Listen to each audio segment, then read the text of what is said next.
Amigos, amigas, amigues, muy buenas tardes. Bienvenidos a una nueva emisión de su programa Nosotros.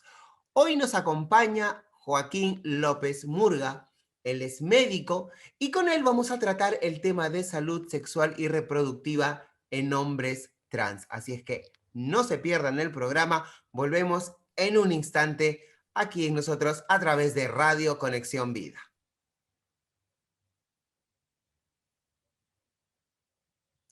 Ok, continuamos aquí en el programa y hoy estamos hablando de salud sexual y reproductiva en hombres trans y para ello nos acompaña Joaquín López Murga. Joaquín, muy buenas tardes y bienvenido al programa Nosotros.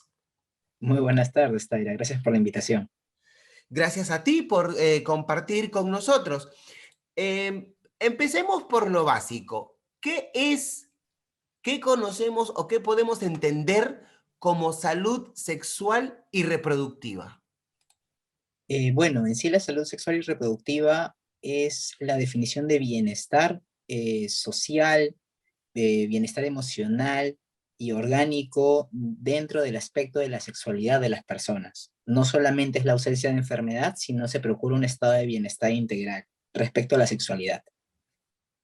Ahora, es interesante lo que tú nos dices, porque es un tema que la gente no toca usualmente, porque siempre asocia que la salud sexual y reproductiva está ligada solamente a las mujeres cisgénero.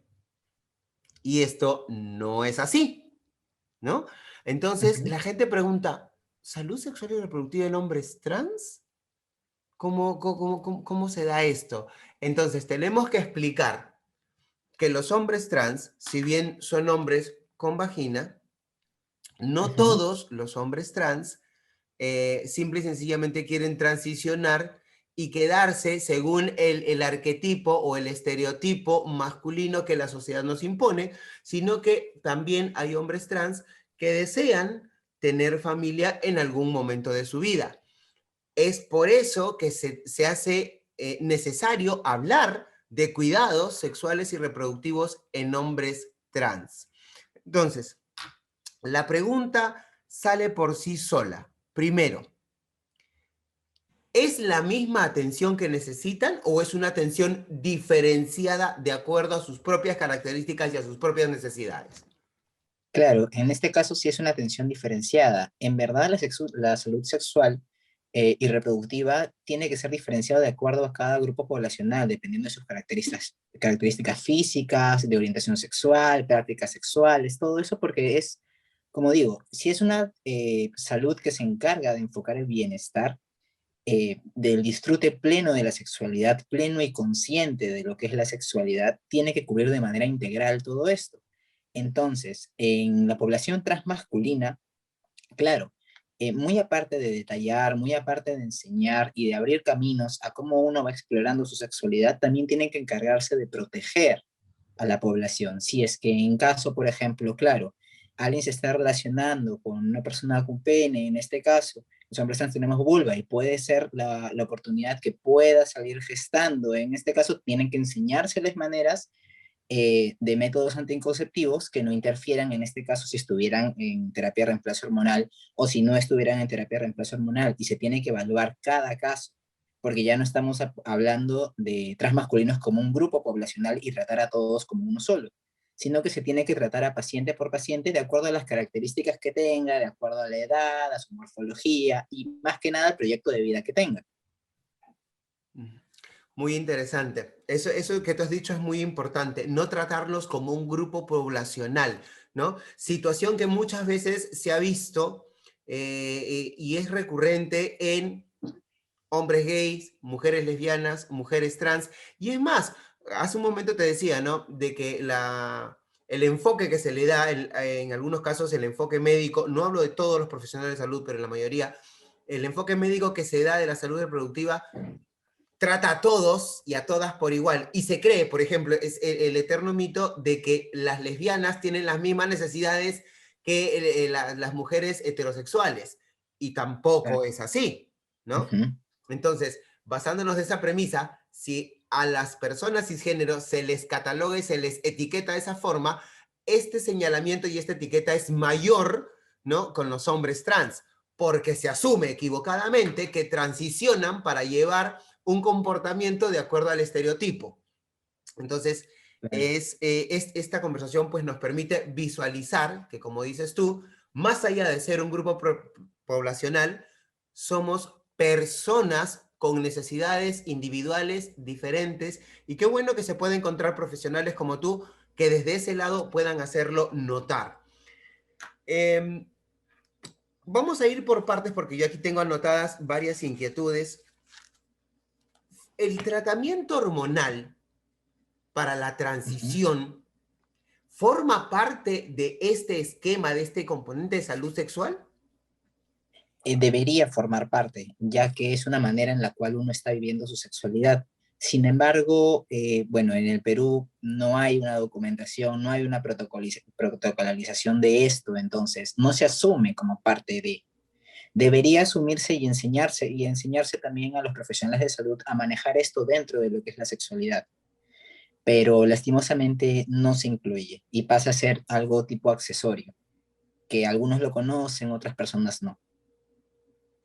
Ahora, podríamos decir que hay influencia de nuestra cultura machista en la, vamos a decir así, reticencia, en la negativa de reconocer estos aspectos de la vida de los hombres trans. Claro, o sea, de por sí se nos vulnera bastante como personas con vulva.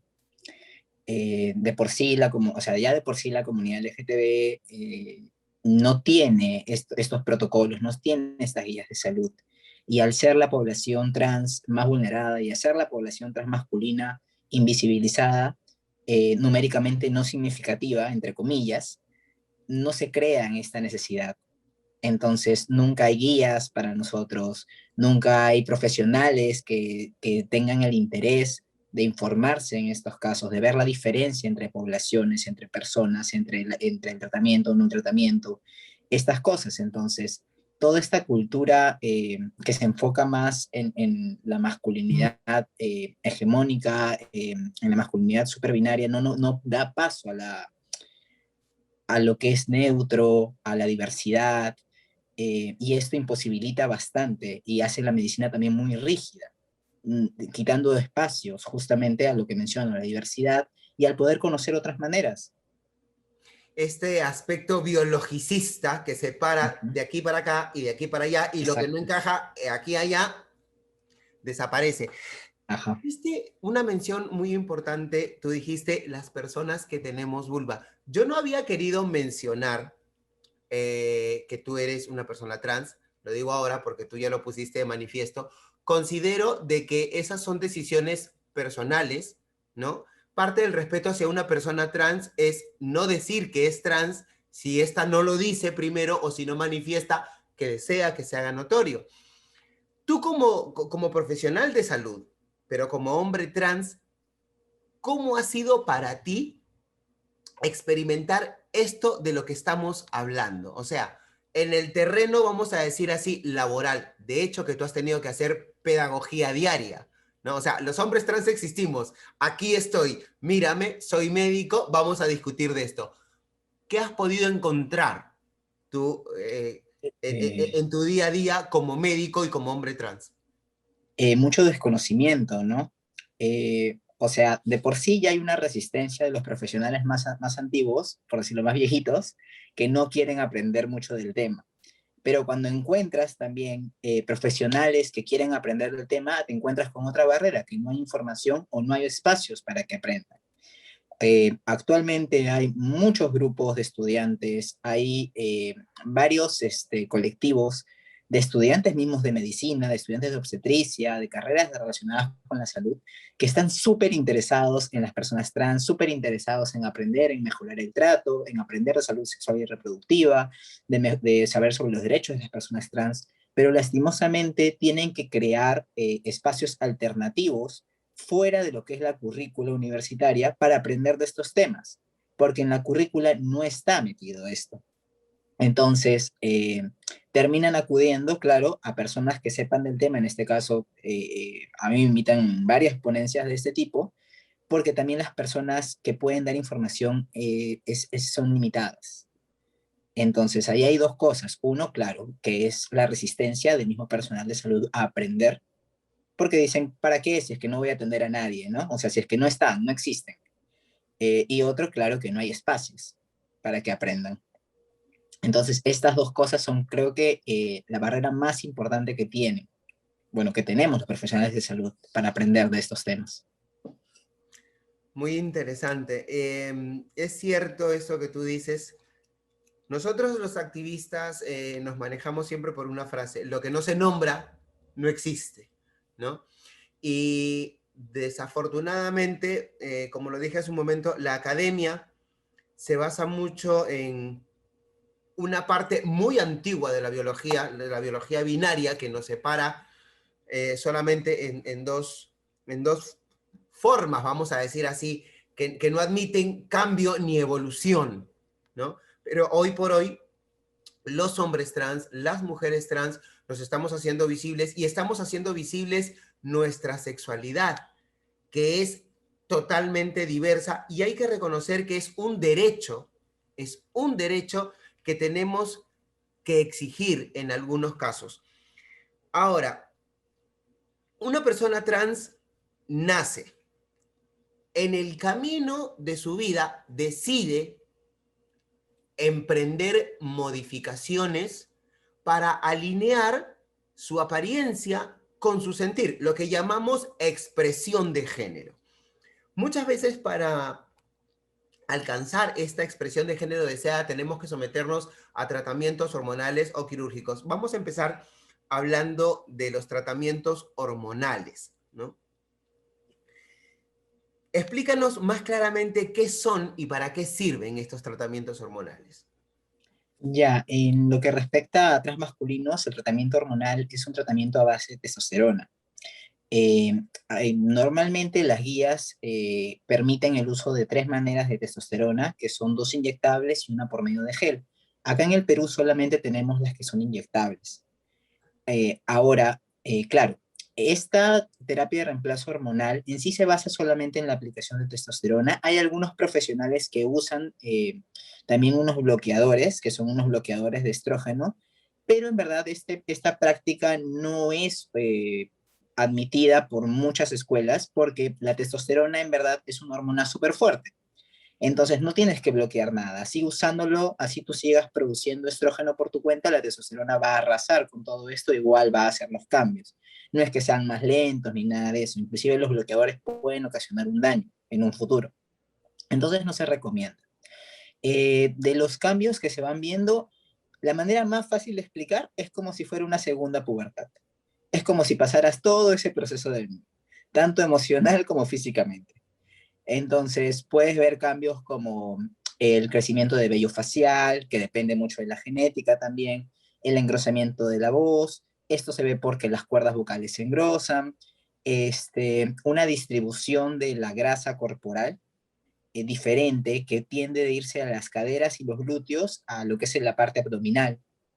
Una reducción mínima, pero una reducción de lo que es el tejido mamario, oleosidad, grasa, más que nada grasa en lo que es el rostro, acné también, si es que muchas personas, muchos chicos trans, si es que no han tenido durante su primera pubertad acné, en esta la van a presentar.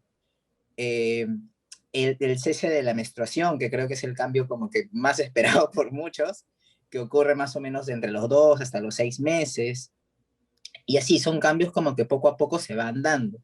A lo largo más o menos durará un proceso de 5 años para ver la expresión total. El pico máximo y la velocidad máxima de estos cambios se da a los 2 años. Y cuidados que se tengan que tener más que nada son, bueno, los controles periódicos y siempre tenerlos como que medicado, o sea, siempre medicado y con seguimiento de un médico, porque uno puede pensar que no le pasa nada, pero hay cambios internos, ¿no? Que se van dando también, como la disminución del tamaño de los órganos internos, como el útero y los ovarios. Entonces también esas cosas como que tenerlas bien pautadas. Uh-huh. eh, Has dicho varias cosas que son muy importantes, pero yo quiero parar un poquito porque quiero preguntar algo que me ha saltado aquí ahorita. Dijiste, es como una segunda pubertad. Ujú, Entonces también tengo que contemplar algunos cambios emocionales, ¿no?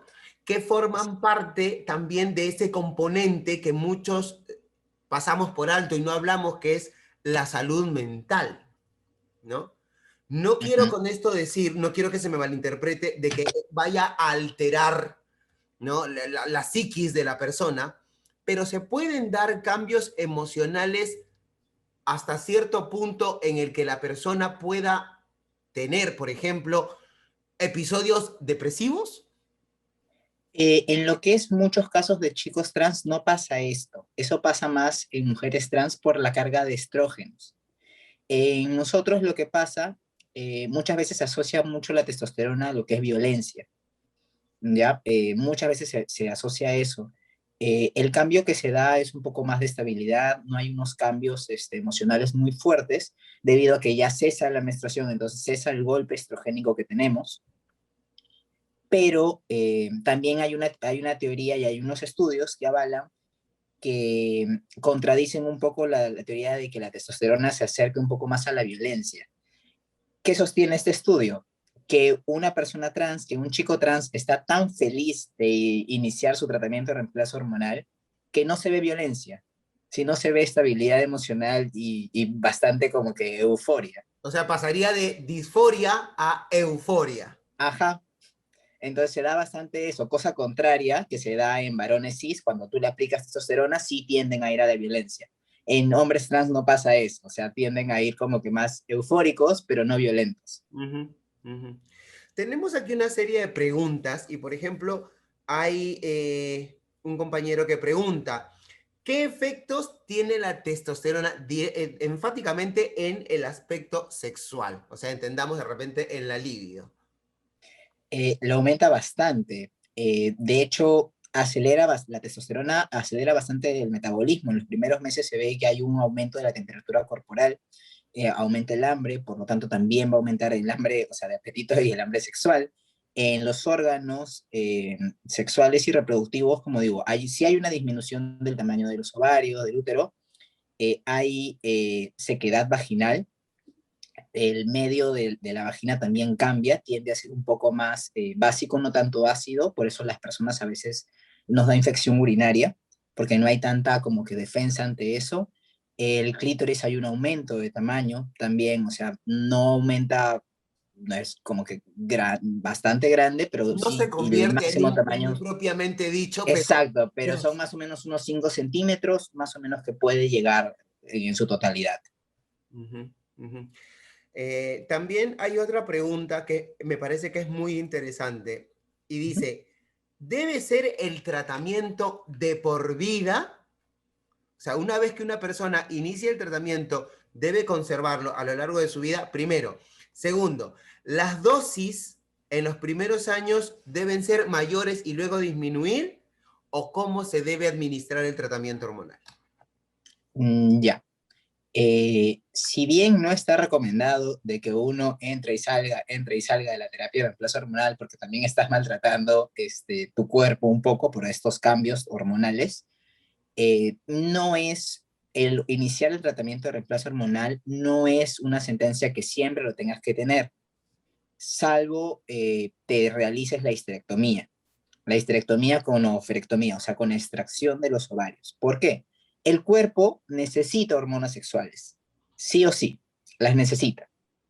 Entonces, si uno, por ejemplo, está en terapia de reemplazo hormonal, está con testosterona y decide dejarla, pero tiene sus ovarios funcionando y produciendo estrógenos, tienes hormonas sexuales que están funcionando en tu cuerpo. Entonces podrías dejarla tranquilamente y no tener ningún problema. Pero si tú te realizas este procedimiento y te extirpas los ovarios, ya no tendrías hormonas sexuales. Entonces tendrías que continuar con la terapia de reemplazo hormonal porque necesitas hormonas sexuales de alguna manera. Esa sería la única indicación para continuarla sí o sí de por vida. Si no, lo puedes dejar.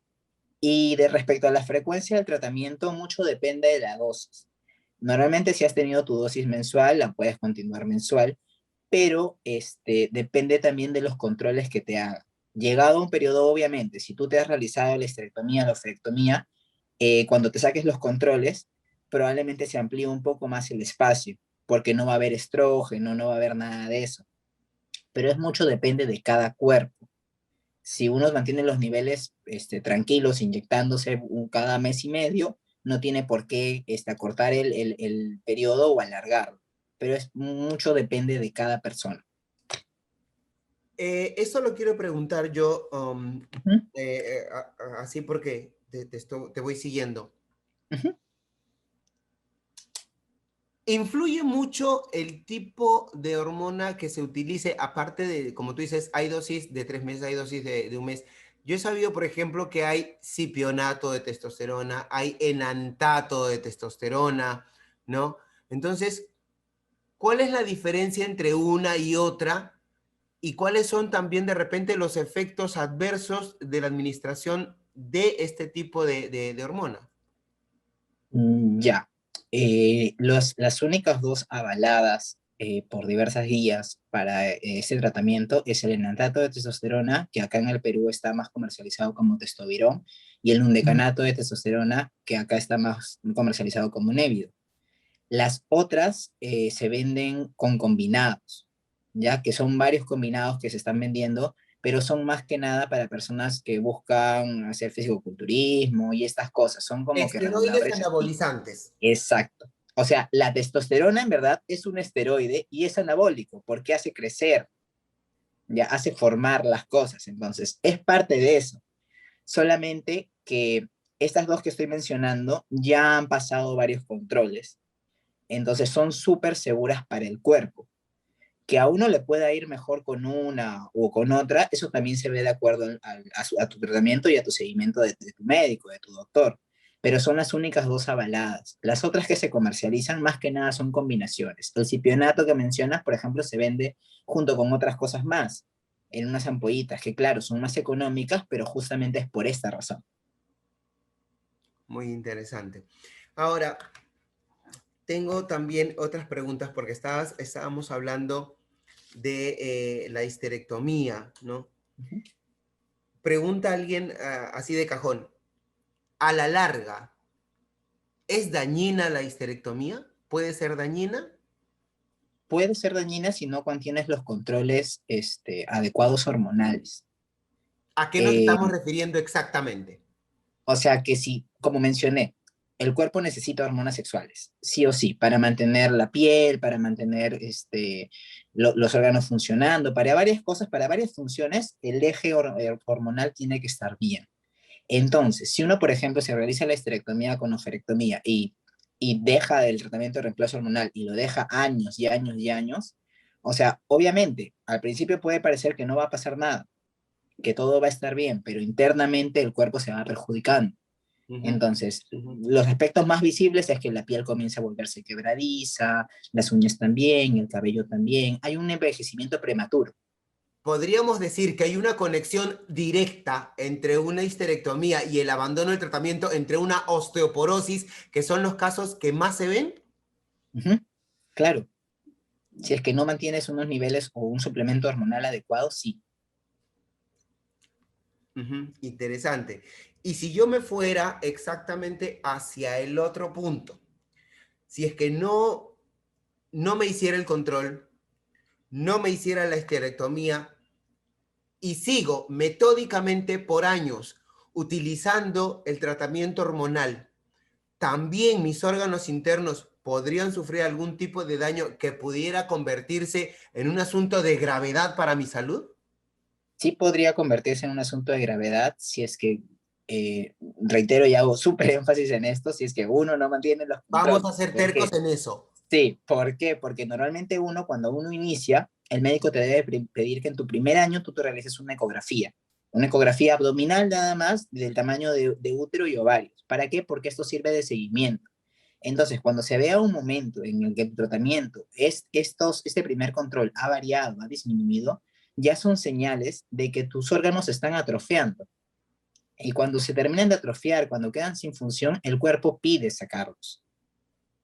Ahí es cuando se debería realizar la histerectomía. Ahora, hay personas trans que nunca van a presentar esto y pueden seguir tranquilos y No todo pueden bien. presentar los síntomas, dice. Ajá, pero Pero también, la atrofia ujú, continúa. exacto, o sea, igual no todos van a necesitar exactamente que se les retire, porque como digo, también hay personas que van a estar espaciando sus tratamientos o tienen otras necesidades y simplemente no van a continuar el tratamiento. Pero sí para eso son necesarios los controles. Hay personas que, claro, que a los 3 años ya se la tienen que realizar, hay personas que llegan 15 años, 20 años y no tienen ningún problema, pero siempre con controles. Hablaste hace un momento de una ecografía abdominal. ¿Mm? Em, Quiero hacer esta pregunta porque conozco casos de algunos chicos que han dejado los controles porque, por ejemplo, ellos presentaban una situación, vamos a decirlo así, de castidad, ¿no? No Ujú. habían tenido uso ni contacto sexual, pero en los controles no les pedían una ecografía abdominal, sino les pedían una ecografía transvaginal y muchos de ellos, por temor, por antecedentes de que otras personas les habían dicho que la ecografía transvaginal es dolorosísima y es traumática y demás, Ujú. no se la hacen y obvian este proceso de control que es importante y que es necesario. Ujú. Entonces, la pregunta salta por sí sola.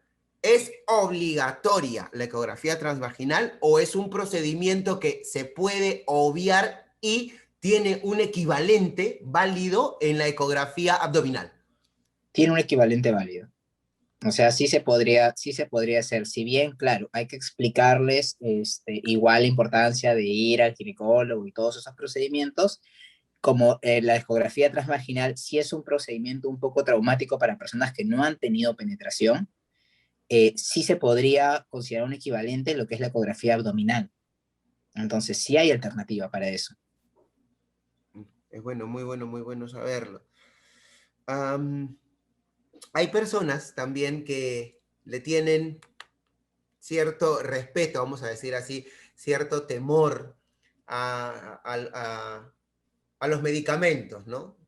Algunos siempre, a todo medicamento, lo primero que miran en el prospecto es efectos no deseados, efectos adversos, efectos secundarios, y algunos también se informan y se dan cuenta de que por medio de la alimentación también se puede reforzar este tratamiento hormonal. Y una de las preguntas que tenemos acá es, ¿hay alimentos buenos, que en este caso sería alimentos recomendados para aumentar testosterona?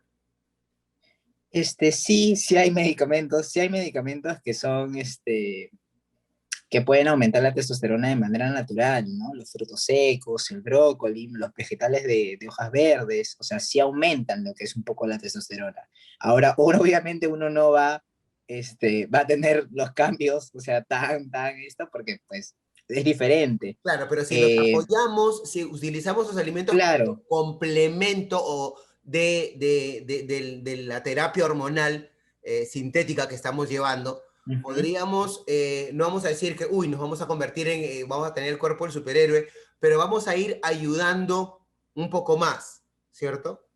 Claro, o sea, lo importante siempre igual es tener una dieta variada, una dieta rica en todo, en frutas, en verduras, en carnes, en proteínas, en todo eso. Entonces, sí, claro, hay alimentos que ayudan a esto.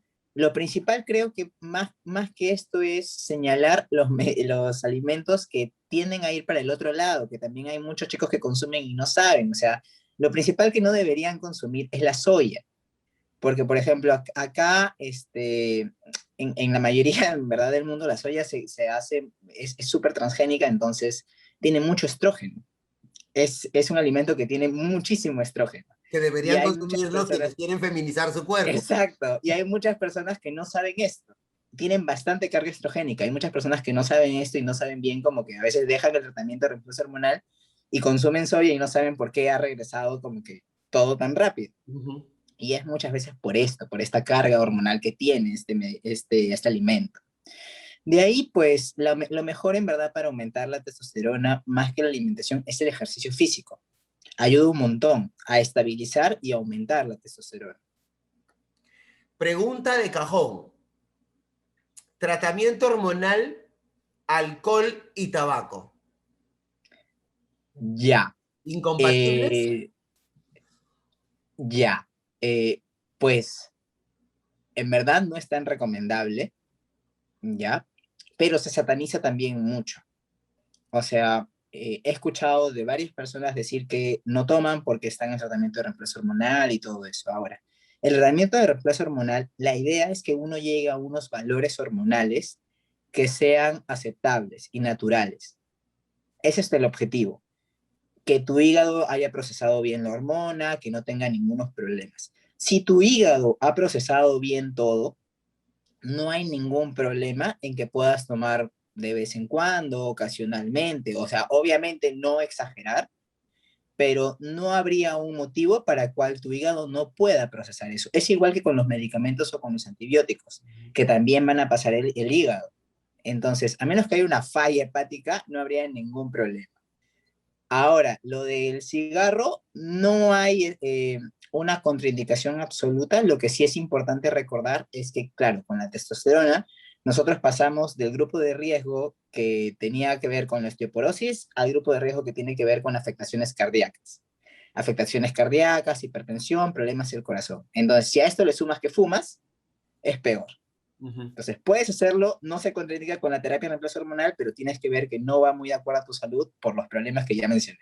Más allá que también remarcar que podríamos estar desarrollando una adicción que a la larga se convierte en una enfermedad más, ¿no? Ujú. Porque también no podemos dejar de reconocer que muchas veces en la transición también se adquieren comportamientos negativos propiamente fomentados por el estereotipo, ¿no? De que Claro. si quieres parecerte más al macho, en realidad debes hacer esto, debes hacer esto, debes hacer lo otro, y en realidad lo que estamos haciendo es distorsionar la realidad y hacernos de una adicción que nos puede llevar pues a otro tipo de malestares, ¿no? Ujú.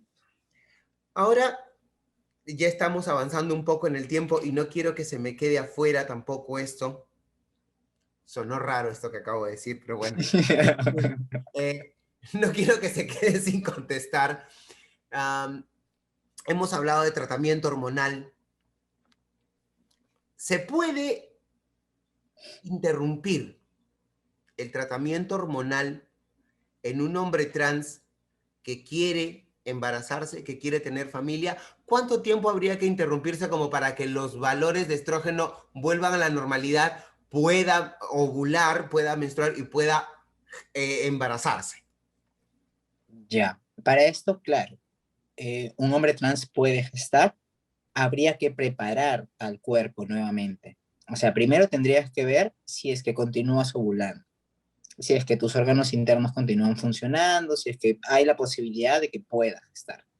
Una vez evaluado esta posibilidad, se cesa lo que es el tratamiento de reemplazo hormonal y se comienza un tratamiento para preparar al cuerpo para esto, porque tienes que regularizar todo de nuevo. Es como un tratamiento de fertilidad, es muy, muy parecido a esto. Entonces, el tiempo muchas veces depende de la persona, normalmente se prepara unos 9 meses, un año más o menos, porque también hay suplementos que uno tiene que tomar porque es un embarazo planeado.